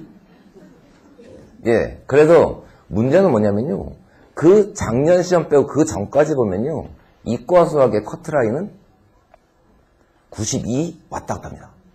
예전에 한번 어렸을 때 80 후반까지 내려간 적이 있는데요. 그런 걸 보고 불수능이라고 합니다. 그러니까 이 이과생들의 마인드는, 이제 어머니도 좀 바뀌셔야 되는데요. 이과생의 마인드는 수학이 30문제 나와요. 30문제 나오는데요. 거기서 2점짜리가 3개고 3점짜리 14개고 4점짜리가 13문제가 나오는데, 이과생들이 수능 시험 보러 갈 때 기본 마인드는 뭐였냐면요, 29번, 30번은 포기하는 겁니다. 거기가 이제 어떤 문제가 나오게 되냐면 기하 벡터가 나옵니다. 거기서 공간도형이 나와요. 그러니까 거기는 이제 아이들이, 웬만한 아이들은 범접할 수 없는, 그러니까 거기 29번, 30번을 풀려면 뭐가 필요하냐면요, 일단은 아이가 열심히 공부하는 것도 필요하고, 공간도형이니까 이게 제일 안타까운데요, 공간 지각 능력이 필요합니다. 거기다 더 중요한 건 그 당일에 컨디션이 필요해요. 그렇겠죠. 공간 지각 능력이 필요한 건 그날 컨디션이 좋으면 보이면 푸는 거고, 안 보이면 어쩔 수 없습니다. 그러니까 그 29번, 30번이 그러면은 맨 마지막이니까 한 문제가 몇 점일까요? 4점씩 두 문제. 딱 100에서 8점 빼면 거기가 1등급 선입니다. 그래서 그 두 문제 갖다가 이제 뭐 하는 거냐면, 의대 아이들, 서울권 의대를 쓸 것인가, 지방 의대를 쓸 것인가 결정하는 두 문제였습니다. 그래서 어머니들이 좀 착각하시면 안 되는 게요. 수능이 쉽다 합니다. 마인드를 좀 바꾸셔야 되는데요. 수능이 쉽다 이렇게 낸다 하니까요. 자제분한테도 쉬울 거라고 생각하십니다. 그러니까 작년에 100점 맞을 때 얘기도 뭐냐면요. 1등급 100이라는 건 정말 수학을 하는 아이들 이야기고요. 그렇지 못한 아이한테는 그러니까 1번부터 28번까지는 그 전과 똑같습니다. 좀 마인드를 좀 바꾸셔야 됩니다. 그래서 일단 이 이야기부터 드린 건요. 이번 겨울방학 있죠? 예. 이번 겨울방학부터 이제 우리 아이들은 본격적으로 수능에 준비에 들어간다고 생각을 어머니들은 하시는데요. 어머니들은 하시는데 우리 아이들은 하지 않습니다. 그래서 일단은 저희 이제 학원 선생님들도 그렇고 어머니들도 그렇고 이제 협동해서 이제 아이를 공부시키게 만들어야 되는데요. 일단 어머니들이 좀 알고 있어야 여기서 이제 보통 중3쯤 되면 어머니 학생들한테 이렇게 합니다. 대부분 어머니 다 이러실 거예요. 공부 좀 해! 그냥 뜬금없이 공부합니다. 이제 어머니도 좀 여기 중3쯤 되면요. 아이들하고 이야기할 때 그냥 뜬금없이 화만 내는 건 아이들한테 마음의 문을 닫게 하는 길입니다. 그러니까 어머니들도 좀 아셔야 되는데요. 그래서 일단은 뭐가 좀 일단 아셔야 되냐면 수학에 어떻게 연관이 되어 있는가. 그래서 수학은 개통계의 한문이잖아요. 앞에 단원이 안 되면 뒤에 단원이 당연히 안 되게 되어 있는 구조입니다. 그래서 일단 예비 중3이면요. 중학교 1, 2, 3학년 중에 이제 2년이 지났습니다. 그래서 이 표를 보시면 잘 보이지 않으시면 그 자료집에 있습니다. 여기 2학년이니까 여기 1, 2, 3학년에서 3분의 2가 끝났습니다. 근데 여기서 지금 이제 하나 부탁드릴 건요. 우리 아이들이 이제 기말고사 보잖아요. 아이들이 학교 안 다니나요? 예. 조금 제가 힘듭니다. 도와주시긴 감사하겠습니다. 이 중학교 2학년 얘기는 좀 드리면요. 일단은 여기 2학년 2학기에 보면 이렇게 도형이잖아요. 이번에 기말고사 시험 범위가 대부분 사각형의 성질하고 도형의 닮음입니다. 이제 이번 시험 때문에 정말 잘하셔야 되는데요. 도형의 닮음 있잖아요. 아까 대부분 다 이과 이렇게 손 드셨는데요. 이 도형의 닮음은 정말 잘하셔야 된다. 여기를 딱 보면요. 여기를 공부해보면 뭘 할 수 있냐면 아이의 감각을 알 수 있어요. 그러니까 이쪽 단원이 문제가 뭐냐면 공식이 없답니다. 그냥 대체 애들이 수학을 공부하다 보면요. 공식이 있는 단원들은 어떻게든 문제를 읽으면서 공식에 끼워 맞춥니다. 근데 공식이 없는 단원들이면요. 여기는 감각이 없는 아이들이 좀 힘들어요. 그래서 실제로 이 도형의 닮음 보면요. 뭐가 관건이냐면 보조선 긋기가 관건이에요. 그러니까 감각이 좀 있는 아이들은요. 정말 쉽습니다. 문제가요. 매지가이예요. 그림을 딱 보면요. 보조선이 떠오릅니다. 막 우와! 그래서 쫙 그으면 답이에요. 근데 문제는 이제 조금 이제 안타깝지만 주로 여학생 쪽에서 나오는 거. 보조선을 긋는데요. 이렇게 한번 그어요. 아닌 것 같아요. 이렇게 그어요. 아니에요. 이렇게 했는데 또 안 돼요. 그럼 최우수단 별표를 칩니다. 누군가 풀어주려는 강한 믿음을 가지고. 그래서 그 도형의 닮음을 잘하는 건 뭐냐면요. 이제 이과를 좀 많이 가시니까 이 도형의 닮음 보면요. 그 다음이 중요합니다. 도형의 닮음이 3학년 이후에 도형 문제가 나오면 어떤 문제든 다 해당이 돼요. 실제로 보면 이 도형의 닮음 나오는 문제 있죠. 이걸 나중에 또 언제 배우냐면요. 기하 벡터 가면 또 배웁니다. 2학년 닮은 문제를 똑같이 내놓고 그걸 벡터로 해석합니다. 그래서 2학년 이제 2학기는 좀 한 달 남았습니다.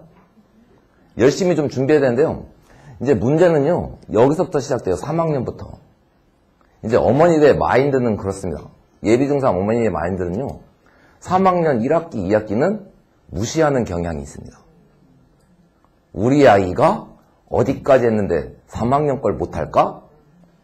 이제 거기서 큰 착각이 일어나는데요. 3학년 과정을 보면 제곱근 인수분해 2차 방식 2차 함수입니다. 근데 이제 우리 아이들 이제 수원을 배우잖아요, 고등학교. 수원을 배우면 앞에 다항식이 있는데요. 여기는 중학교, 이제 잘 들으셔야 되는데요. 그 수원을 배울 때 기본은 뭐냐면요. 중3 과정입니다. 그러니까 아까 말씀드렸던 수학은 계통적으로 간다고. 그래서 여기 2학년 1학기까지는 제가 뭐라고 말할 수 없는데요. 여기가 또 문제가 걸린 아이들이 있어요. 뭐가 문제냐면 학교 내신이 쉬웠잖아요. 예, 감사합니다. 적극적이셔서 고맙습니다. 이번에 올해 좀 시험이 좀 쉬운데요. 학교 내신을 좀 보면 평균이 보통 학교 평균이 70에서 80 정도가 나와요. 그러니까 아이들이 이제 어떻게 생각하냐면 어머니들 그렇습니다. 쉬우니까 그 쉬운 내신에 맞춰서 쉽게 공부합니다. 그러다 어디 가서 큰 콜 다치냐면 3학년 1학기에 가면 큰 콜 다치기 시작합니다. 이제 뭐냐면요. 2학년에 어디를 열심히 공부 좀 하셨어야 되냐면 여기 두 번째 식이계산 있죠. 이쪽 단을 열심히 했어야 되는데 저 식이계산 보면 지수법칙이라는 아이가 있고 또 하나는 저 2학년 식이계산 어려운 문제를 보면요. 수원이나 수투에서 배우는 복잡한 식들 있죠. 그게 똑같이 나옵니다. 그러니까 문제는 여기 2학년 1학기 때 식이계산의 어려운 식들, 복잡한 식들을 정리 못한 아이들은 어디서 이제 큰 걸 다치냐면요. 3학년에 가서 2차 방정식 쪽으로 가면 식이 매우 복잡하게 나옵니다. 그러면 거기서 2학년 때 연습이 안 됐으니까 이제 어디에서 이제 문제가 발생하냐면 이제 그거 정도는 좀 기본일 건데요. 3학년 2차 방정식 하면 그리고 여기 고등학교 가면 방정식과 부등식이 있습니다.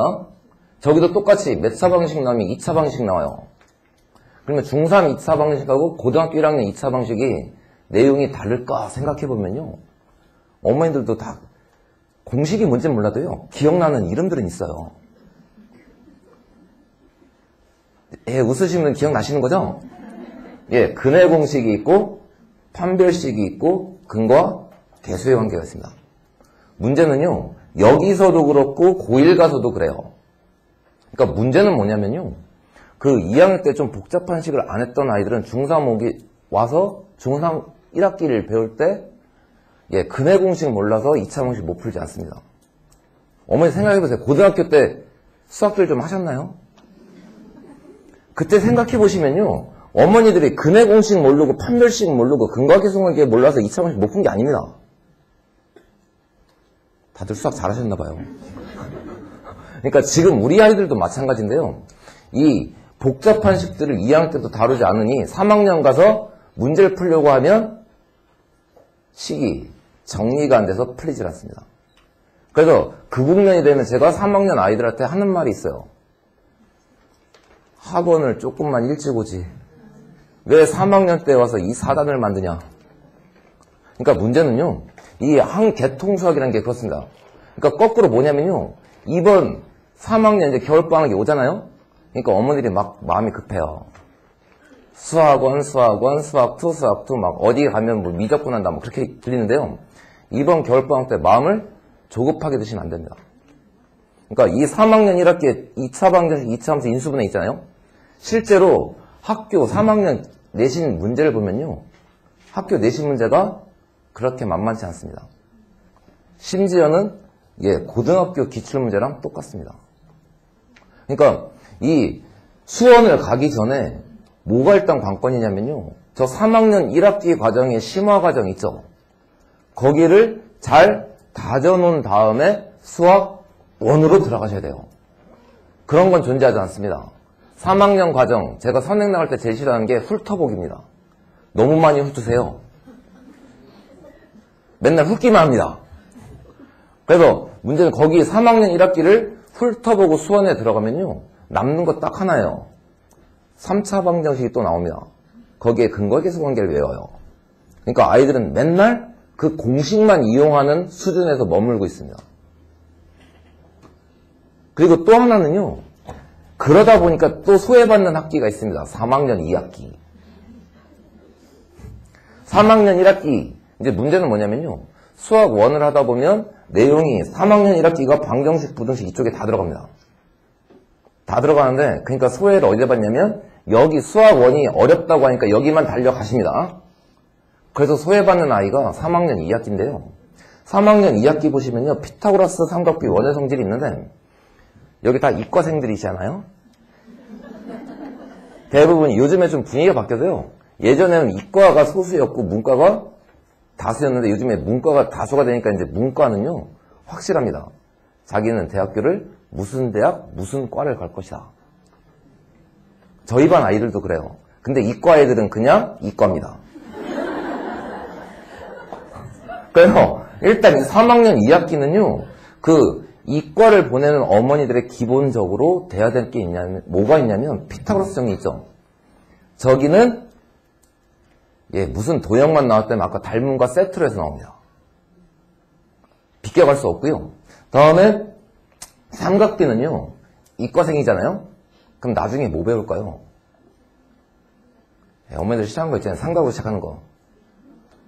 제일 싫어하는 거 삼각도 싫은데 함수도 싫고 조합하면 삼각함수가 되고 그때의 기본이고요. 그러니까 문과생 아이들은 삼각비 있죠.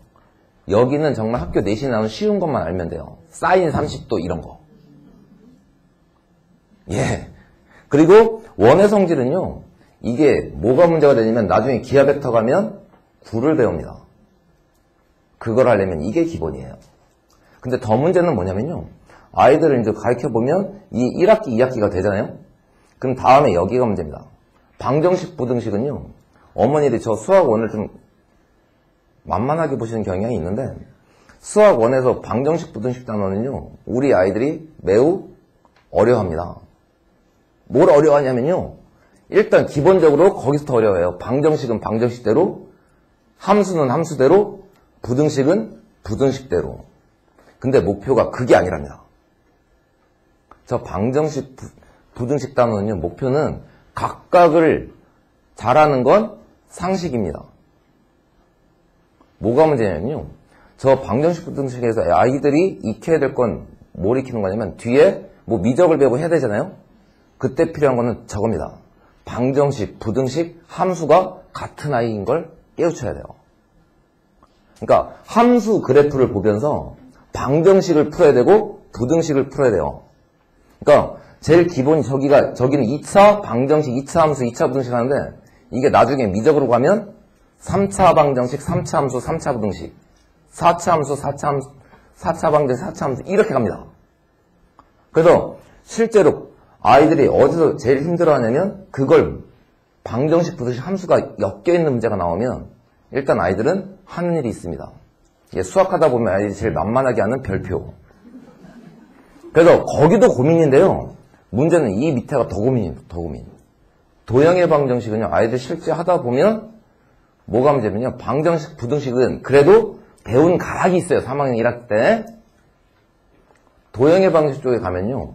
여기 이제 이과생들이 많으니까 정말 여기는 목숨 걸고 잘 하셔야 됩니다. 여기가 안 되면 나중에 기하 벡터는 기약할 수 없습니다.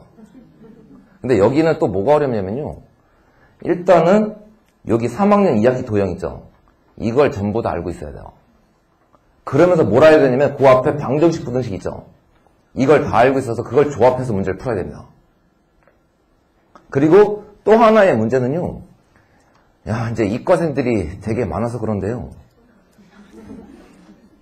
이 도형의 방식 하다 보면요. 저기 도형이니까 당연히 뭔가 그림이 있어야 되잖아요. 중학교 1학년, 2학년, 3학년 도형을 보면요. 아이들이 문제를 풀 때 문제를 읽지 않습니다. 문제마다 그림이 있어요. 각이 있고 길이가 있고 구하는 게 있습니다. 근데 저 도형의 방식 쪽에 가면 황당한 일이 벌어집니다. 문제가요. 한글만 있어요. 그리고 그림을 자기가 그려야 됩니다. 그래서 일단 좀 여기 도형의 방식 하려면 일단 마인드는 방정식 함수보다 몇 배 어렵다. 그러니까 이걸 좀 말씀드리는 건요. 이 책을 훑어서 3번 본다, 4번 본다는 의미가 없는 일입니다. 그래서 여기까지가 있고 다음에 수학2를 하는데요. 수학2에서는 집합명제, 함수, 수열, 지수로그인데 여기가 또 우리 아이들이 공부할 때 고전을 겪습니다. 그나마 수호 1은 봤던 거라도 있는데 이쪽은 생전 처음 봅니다. 그래서 여기 나중에 공부를 하려면 여기 함수 있잖아요. 함수 단어는 또 잘해야 됩니다. 그러니까 뭔가 나중에 가면 뭐 삼각함수에서 뭔가 함수가 나오면 다 내용이 이거예요. 여기 뭘 잘 하셔야 되냐면 역함수, 합성함수. 다음에 여기 수열은요. 이과 문과 따지지 않고 잘해야 되는데요. 저 수열 단원이 무너지면 어디가 얘기가 안 되냐면요. 일단 미적분 원이 얘기가 안 돼요. 저기 수열이 안 되면 미적분 원의 첫 단원부터 아이들은 별표. 어렵구나. 그 다음에 지수와 록은요. 이 수투책에서 제일 가벼운 내용입니다. 그냥 연산만 할 줄 알면 돼요. 그래서 여기까지가 있는데요. 어머니들이 좀 염두에 두셔야 될 건 뭐냐면요. 이 중3이니까 마음이 막 급해진다고 하잖아요. 옆에서 이상한 소리가 들려와요. 옆집 아이는 기백까지 다 끝냈다는데. 아마 지금 국면이 그런 국면일 겁니다. 그래서 문제는요. 수학이 개통의 학문이라고 하는데요. 이 수학 1, 2 있죠. 수학 1, 2가 앞으로 수학 공부할 때 기초공사입니다. 여기를 정말 잘해야 되는데요. 이 수학 1, 2가 무너지면 어떤 상태가 벌어지냐면요. 미적 1만 가도 어떻게 되냐면 미적 1의 기본 개념을 배워요. 근데 문제를 풀려고 덤벼들면 내용이 다 수학 1, 2입니다. 그러니까 거기에서 이제 문제가 발생해요. 무슨 문제가 발생하냐면 아이들도 그렇고 어머니들도 그렇고 미적이 정말 어려운 데가 맞았구나. 그러면서 어떤 일이 펼쳐지냐면 미적분 원만 주구장창 팝니다. 근데 이건 실제로 어떻게 해야 되냐면요. 고등부 가보면 그 차이가 벌어집니다. 선행만 많이 나간 아이 있죠. 훑으면서. 그리고 수학 1, 2만 어려운 것까지 심화 과정까지 팠던 아이들 보면요. 선행을 많이 나간 아이가 잘할 것처럼 보입니다. 근데 그게 한 학기 정도만 지나가면요. 아이의 상태가 역전됩니다. 선행을 많이 나가면서 훑은 아이들이요. 시간이 가면 갈수록 도태돼요. 근데 수학 1, 2가 전 된 아이들은요. 이 수학 1, 2를 배우고 나면 다 미적분이 있는데 여긴 뭔가 이렇게 화살표가 있잖아요. 그 다음부터는 화살표가 없습니다. 그게 뭔 의미냐면요. 앞으로 수학 공부할 때 이게 기초공사입니다. 그 말은 문제풀이 할 때 있죠. 문제풀이 할 때 식을 씁니다. 그럼 이제 문제를 풀어야 되잖아요. 그때 사용된 데가 수학 1, 수학 2예요. 그래서 좀 부탁드리고 싶은 게 있는데요. 일단 이 교과과정상에 보면 수학 1, 수학 2가 있는데요. 제가 항상 말씀드리는 게 있습니다. 중3까지 있죠. 중3 끝날 때까지 목표는 수학 1, 수학 2를 얼마나 잘 다져놓는가, 그게 관건입니다. 그래서 지금 저희 반 이제 3학년 1레벨이 있는데요. 걔네들이 선행은 빠르지 않습니다. 미적 1 그리고 미적 2에 지금 한 삼각함수 정도 하고 있는데요. 그 아이들이 좀 어떻게 공부를 해왔냐면요. 중학교 1학년 때 저랑 수원을 했어요. 중학교 2학년 때 수원을 또 했겠죠? 그럼 중3, 이제 지금 시즌 있죠? 그 아이들이 현재 중3 아이들이 중3 올라가는 겨울방학 때 뭘 했냐면요. 수원을 또 했습니다. 그래서 목표는 어디냐면요. 수원을 좀 공부한다는 건 어디까지가 좀 돼야 되냐면 지금 3학년 레벨 애들이 수원을 3학년 올라가는 겨울방학 수원을 배울 때 어디까지 했냐면요. 이 동네 기출 있잖아요. 고등학교. 고등학교도 시험은 봐요. 그 시험 중에서요. 어려운 문제들만 뽑아서까지 심화를 합니다. 그랬더니 어떤 효과가 나오냐면요. 이제 수학 1, 수학 2를 이제 거기까지 그렇게 공부를 했어요. 그리고 여름방학이 됐습니다. 그러니까 미적분을 나가겠잖아요. 미적분 나가는데 얼마쯤 걸렸을까요? 미적분 1 나가는데. 한 달, 일주일 걸렸습니다. 문제는 뭐냐면요. 그 단원의 기본 내용들을 이해하고 나머지 문제 푸는 건 다 수학원, 수학2내입니다. 그러니까 거기서 걸리는 게 없으니까 쫙쫙쫙 나갈 수 있습니다. 그러니까 잘 생각하셔야 돼요. 수학원, 수학2가 그래서 좀 더 말씀드리면요. 3학년이 돼서 저희 반에 신규로 새로 옵니다. 근데 어머니는 주장을 하세요. 잘 들으세요. 주장합시다. 주장. 어디까지 했냐면 미적 1, 수학 1은 기본 정석, 실력 정석, 수학 2도 기본 정석, 실력 정석. 그래서 어머니가 우리 아이는 잘한다고 하면서 오십니다. 근데 신기한 일이 벌어집니다. 와서 한 일주일쯤 되면요, 그 반에서 꼴등을 하고 있어요. 그러면서 어머니가 긴장하십니다. 그러면서 한숨을 쉬세요. 우리 아이는 이때까지 뭐 했던가. 그러니까 이 문제는요, 수학 1, 2 나가는 게 이게 다른 학원이 어떻게 가르치는지 제가 잘 몰라서 그런데요. 저희 학원은 수학 1, 수학 2를 가르칠 때 쉽게 가르치지 않습니다. 쉽게 가르칠 수 없습니다, 정확히는. 당장 고등부가 있잖아요. 고등부에 보내면 그 아이들의 실력이 금방 또 드러납니다. 그래서 수학 1, 수학 2 하실 때요, 정말 어려운 것까지 하지 않으면요, 어떤 상태가 펼쳐지냐면요, 지금 상태가 펼쳐집니다. 예비고1. 지금 이제 예비고1 또 분반고사 보는데요, 안타까운 일들이 비일비재합니다. 미적분 1, 2의 기백까지 다 봤습니다. 라고 이야기는 하는데요, 분반고사 보면요, 분반고사 보면 안타깝게도 5레벨 나오고 난리도 아닙니다. 그때마다 하는 말이 있습니다. 수학원을 본 지 오래돼서. 근데요, 아까 말씀드렸듯이요, 이 수학원이 안 되는데 다음 과정을 배운다는 건요, 말도 안 되는 소리입니다. 그래서 일단은 어머니들한테 계속 말씀드린 건, 이번 겨울방학 때 목표는요, 정확히는 겨울방학이 아니라 중학교 3학년까지의 목표는요, 수학 1, 2를 얼마나 잘 다져놓는 겁니다. 그래서 이 선행을 나갈 때 어머니 좀 하셔야 될 게 있습니다. 이 부분이 좀 어려운데요, 매우 냉정해지셔야 돼요. 그래서 아이들이 이제 뭐 어머니 마음은 급한데 어머니 마음이 급하다고 아이들이 움직여주진 않잖아요.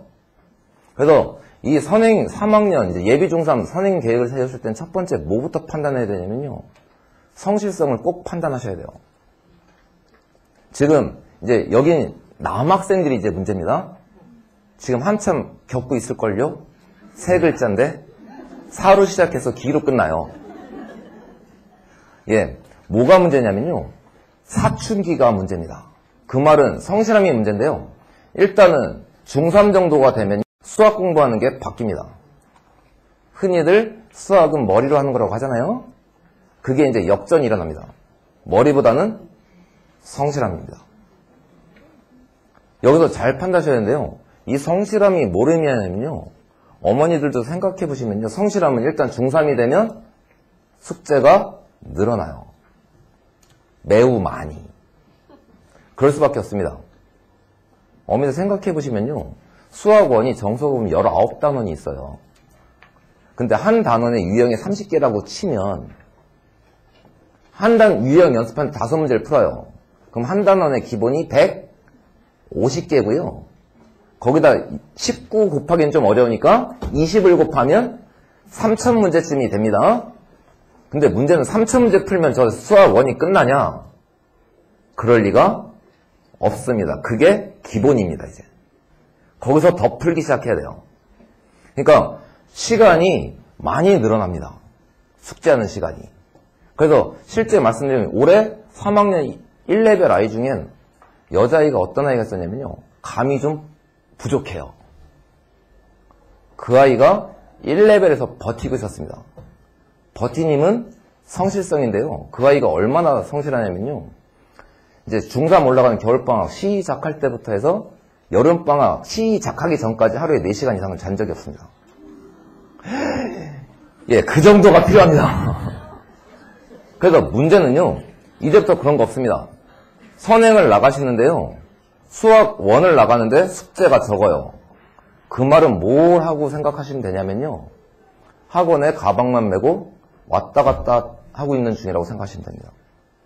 그리고 또 하나는요, 그 숙제가 양이 많잖아요? 그 많은 걸 이제 그게 불가능해요. 자기가 손으로 풀지 않으면 머릿속에 남지 않습니다. 그러니까 이제 또 뭐가 문제가 되냐면 이제 3학년쯤 되면 이제 좀 머리가 이제 클 대로 컸잖아요? 숙제를 집에서 하면 2-3시간쯤 걸려요. 3-4시간쯤 걸려요. 그런 양을 학습제를 안 하면 이제 학원에 남깁니다. 근데 머리 좀 컸다고 머리를 쓰기 시작해요. 숙제해야 될 거에 갑자기 아름다운 밤이 됩니다. 반짝반짝 별이 빛나요. 그러면서 선생님한테 막 물어봅니다. 그리고 자기는 다 했다고 주장하며 유유히 학원을 빠져나가요. 문제는요, 그 정도의 성실성이 안 되면요, 어머니들이 선행 욕심내시면 안 됩니다. 그건요, 딱 그 정도의 마음의 위안. 나는 아이에게 해줄 만큼 해줬다. 그게 하나가 있고요. 또 하나는 공부에 대한 의욕이 필요합니다. 여기가 제일 큰데요. 우리 아이가 수학을 못할수록 어떤 상태가 되냐면요. 저 선행 왜 해야 되는지 저희한테 묻습니다. 당장 시험에 나올 것도 아닌데. 그게 있고요. 다음 3번째는요. 이제 안타까운 얘기를 했는데 3번째는 감각이 정말 중요합니다. 이제 어떻게 되냐면 이제 1학년이 아니라 3학년쯤 됐잖아요. 3학년쯤 되면요. 저희가 이제 학원 1레벨부터 6레벨까지 있는데 레벨이 높을수록 뭘 자꾸 요구하냐면요. 성실성과 감각을 다 요구합니다. 그래서 어떤 일까지 이제 3학년쯤이 되면 이제 학원에서 어떤 일까지 벌어지냐면요. 3학년 1레벨 제가 수업을 하는데 감각이 부족하고 성실성이 부족한 아이들은요. 일단은 제일 싫어하는 거, 학원에 오면 어머니들 항상 레벨업만 기대하시는데 레벨 다운을 시킵니다. 여기서 어가 아니라요. 매우 무섭게 시킵니다. 그래서 2학년 기말고사 시험 대비를 저랑 할 때 24명이 있는데요. 3학년 이제 기말고사 끝나고 모이면 8명 남습니다. 나머지는 다 어디 가냐면요. 레벨 다운 하든가 아니면 제가 다른 학원 가서 무엇을 더 배우시는 게 좋겠다고 해서 돌려보냅니다. 문제는 뭐냐면요. 레벨이 올라갈수록 성실함이 부족하면요. 그거는 학원에서 퇴원시킵니다. 다닐 필요가 없습니다. 그런데 감각이 부족하면요. 여기서 잘 판단하셔야 돼요. 이 어머니가 냉정히 판단하라는 건요. 내년 1년의 시간은 매우 중요한 시간입니다. 내년 1년의 시간이 흐지부지 돼버리면요. 고등학교에 올라가서도 미래가 안 보입니다. 여기서 냉정을 찾으시라고 하는 건 뭐냐면요. 아이가 얼마나 성실한지 얼마나 감각이 있는지를 잘 판단하셔야 되는데 아이들마다 가는 길이 다릅니다. 성실하고 감각이 좋은 아이들은요. 그냥 쭉 달려나가면 돼요. 근데 이제 여자아이들 좀 그렇죠? 감각은 떨어지고 성실은 해요. 그러면 어떤 일도 벌어지냐면요. 감각은 없는데 성실합니다. 이 얘기는요. 어디 가서 하면 되냐면 제가 레벨 다운을 시켰습니다. 1레벨에 있다가 그 아이가 그 1레벨 수업 속도를 따라오질 못해요. 근데 2레벨로 보냈어요. 거기서 어떤 일이 벌어지냐면 그 아이의 이제 속도에 맞습니다. 그러니까 그 1레벨에 있을 때는 꼴등을 하던 아이가 2레벨 가니까 1등을 합니다. 잘 판단하셔야 돼요. 우리 아이가 감각이 안 되는데 다른 아이 따라서 속도만 내잖아요. 백발백중 아이만 힘들고 머릿속에 남는 건 없습니다. 정말 냉정히 판단하셔야 돼요. 그래서 감각이 부족한 아이라면요. 선행을 많이 나가는 게 도움이 되지 않습니다. 그 아이들은 저희 반 어머니한테도 그래요. 그냥 저희 학원 선생님들은 아이가 감각이 없으면 감각이 없다고 대놓고 말합니다. 어쩔 수 없잖아요. 다시 태어날 수도 없고. 일단은 감각이 없으면요. 그 아이들한테는 제가 항상 말씀드려요. 얘는 선행보다는 했던 걸 계속 반복해서 다지면서 가야 된다. 그러면 그 어머니가 묻습니다. 이런 진도로 이과 갈 수 있나요? 아마 어머니들도 그러실 거예요.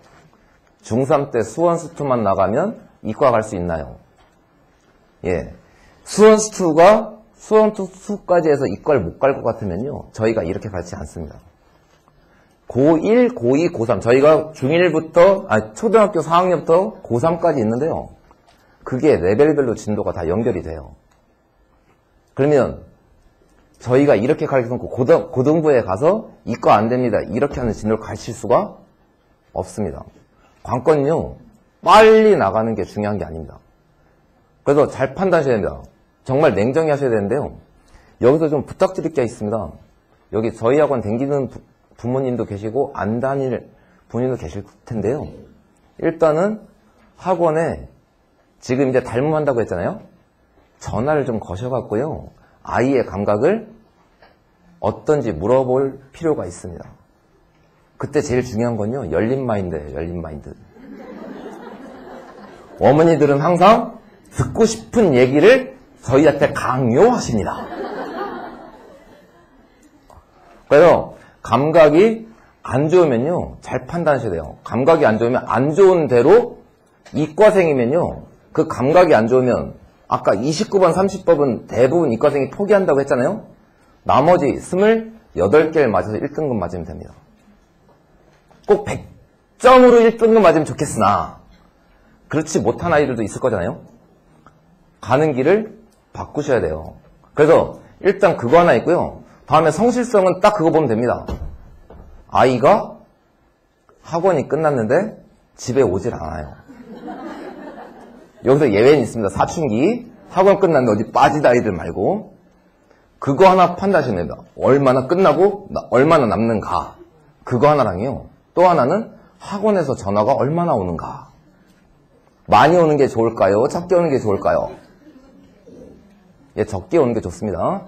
아이가 잘하는데 그렇게 전화를 많이 할 필요가 없어요. 그럼 전화가 많이 온다는 건 무슨 말일까요? 애가 올 때마다 사고를 치고 있다는 소리입니다. 그래서 그걸 판단하시고요. 그 다음에 선행하실 때 하나만 부탁드릴 건요. 일단은 냉정하게 우리 아이 판단하는 게 중요합니다. 어머니 한번 잘못된 판단으로요. 아이의 1년이 허송세월이 될 수 있고요. 그래서 그 판단할 때 제일 중요한 건 뭐냐면요. 옆집 아이들 이야기 귀를 막으셔야 됩니다. 그러니까 그런 얘기 많잖아요. 예. 어저께도 그렇고 엊그저께도 그렇고 끝나고 학부모님들이 물어보실 때 제일 많이 묻는 게 이런 진도로 이과 갈 수 있냐가 가장 큰 질문인데요. 그래서 그러시더라고요. 어떤 학원 갔더니 중3 때까지 이과 진도를 못 끝내면 고등학교 가서 수학을 못한다. 참 황당합니다. 뭐가 황당하면요. 어머니들이 1년 달력을 펴놓고요. 한번 어떻게 배워야 그 진도가 끝나는지 한번 채워넣어 보세요. 저는 절대 못 집어넣습니다. 지금 중3에서 그러니까 중2 때 뭐 수원수투 한번 받고 중3 때 미적분 보고 미적분 2 보고 기하벡터를 봅니다. 근데 아까 겨울방학 끝나고 나면요. 1년에 4달은 시험 대비예요. 그럼 남는 게 없습니다. 그럼 걔는 도대체 얼마나 빠른 속도로 받든가. 그래서 그런 국면이면요. 전 어떤 생각도 드냐면 이 대치동에 명제들이 너무 많아요. 그런 아이들은 이미 어릴 때부터 신문 기사에 났어야죠. 그러니까 우리 아이들 각자에 맞춰서 그러니까 그건 의미 없잖아요. 수능을 보는데 우리 아이가 100점 맞아야지 옆집 아이는 100점 맞고 우리 아이 60점 맞으면 참 우울합니다. 그래서 옆집 아이의 진도에 신경 쓰지 마시고요. 그 옆집 아이의 진도에 또 숨겨져 있는 게 있습니다. 잘 생각해 보시면요. 옆집 아이가 어디 배운다는 말만 있습니다. 그 뒤에 애가 그걸 잘하는지 못하는지에 대한 그 어떤 이야기도 들어오지 않아요. 그래서 그거 하나 좀 부탁드리고요. 또 하나 부탁드릴 건요. 이 어머니를 하나 또 버리실 게 있습니다. 레벨 욕심을 버리셔야 됩니다. 이제 3학년이 되고 이제 그게 언제쯤 되냐면 이 새 학기가 시작될 때 학원을 저희 학원 딱 보내실 때 레벨 욕심을 되게 많이 내세요.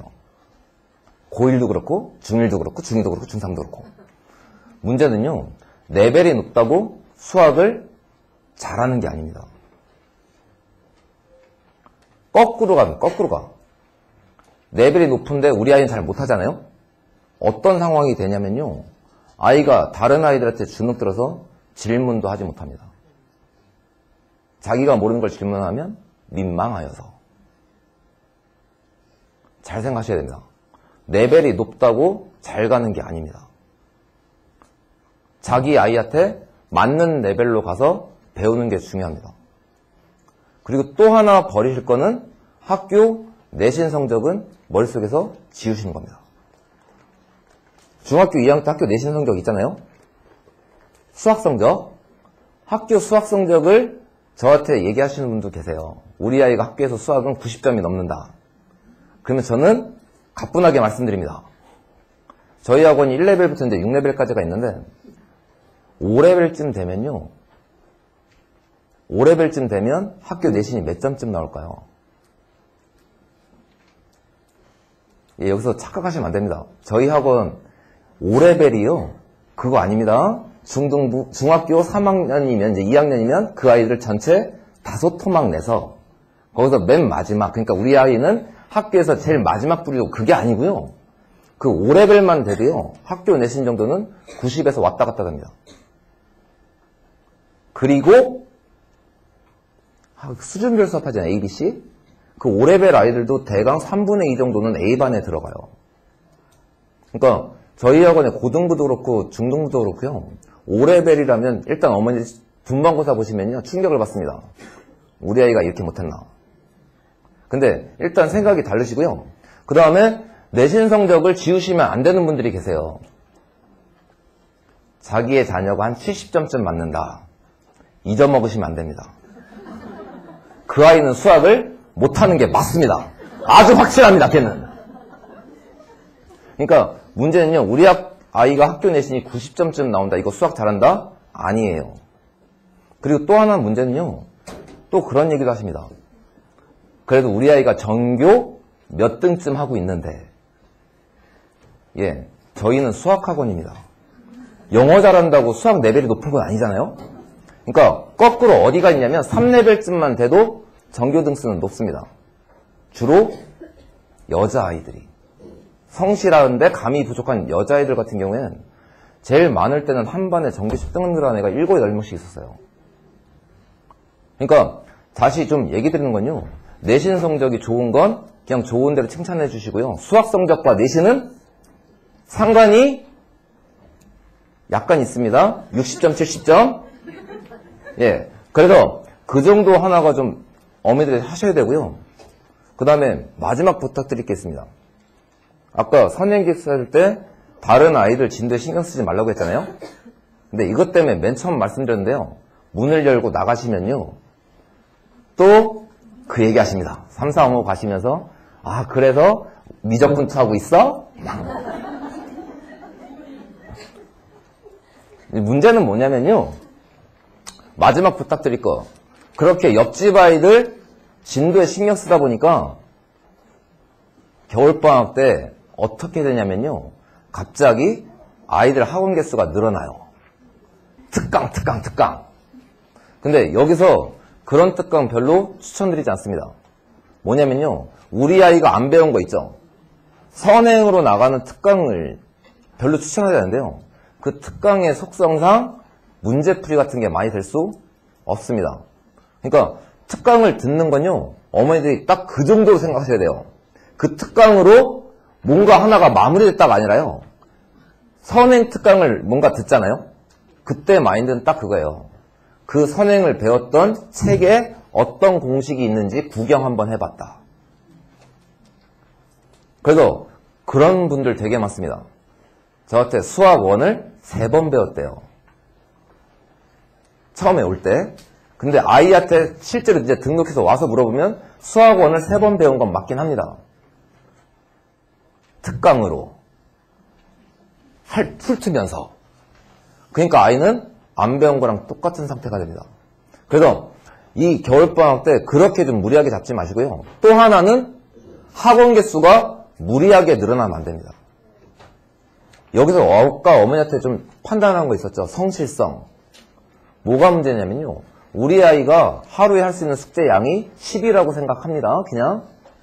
근데 거기 10 정도를 할 수 있는 아이한테 어머니가 그래도 옆집이니까 뭐 과학도 해야 되고 뭐도 해야 되고 수학도 해야 되고 뭐 영어도 해야 되고 해서 학원 개수를 늘립니다. 그래서 그 총량을 따졌더니 그게 15가 돼요. 그러면 어떤 상태가 벌어지냐면요. 아이가 10 정도를 할 수 있는데 15만큼의 숫자가 부과됩니다. 그러면 거기에서 10을 건질 수 있으면 다행인데요. 그 용량을 초과하면요. 1이나 2를 얻어가기도 힘듭니다. 그러니까 중3부터는요. 아까 성실하고 문제가 푸는 게 좀 많아져야 된다고 했잖아요. 뭘 확보해 주셔야 되냐면요. 학원 개수가 중요한 게 아니라 학원 숙제를 영어학원도 마찬가지입니다. 영어학원도 마찬가지인데 숙제를 자기가 소화할 수 있는 시간 있죠. 그 시간을 확보해 놓고 시간 여유가 있으면 학원 개수를 늘리는 겁니다. 그래서 이거 하나가 있고요. 그리고 또 겨울방학 때 문제 하나는 수학학원이든 영어학원이든 결석을 하시면 큰일 납니다. 너무 쉽게 생각하세요. 학원 한번 빠지는 걸. 근데 실제로 학원들 보면 겨울방학 때 수업 시간이 막 늘어납니다. 그냥 그렇게 생각하시면 돼요. 어디냐면요.